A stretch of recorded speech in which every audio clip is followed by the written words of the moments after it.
Society పిల్లలు అల్లరితో చంపేస్తున్నారు. నాకప్పుడు 10 ఏళ్ళు. 1983లో ఇండియా మొదటిసారి వరల్డ్ కప్ గెలిచింది.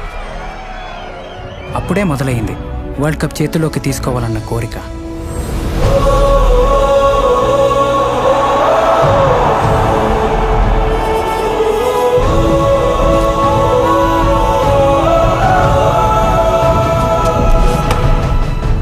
మీ తమ్ముడి పేరేంటన్నా?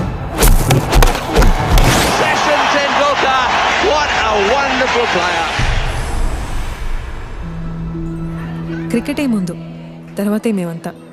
అది మాకు బాగా తెలుసు. టీం సరిగా ఆడనప్పుడు చాలా రెస్ట్లెస్గా ఉండేవారు. సరిగా నిద్రపోయేవారు కూడా కాదు.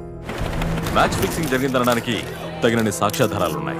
ఇండియన్ క్రికెట్కి అది చాలా కష్టకాలం. ప్రతి ఆటగాడికి ఆటలో నిరాశపడ్డ తర్వాత మళ్ళీ లేచి నిలబడి పోరాడడం చాలా ముఖ్యం.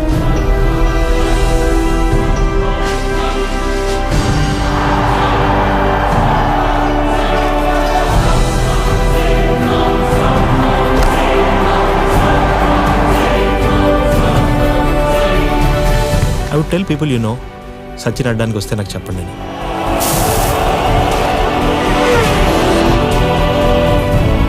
క్రికెట్ ఆడడం నా దృష్టిలో గుడికెళ్లడంతో సమానం.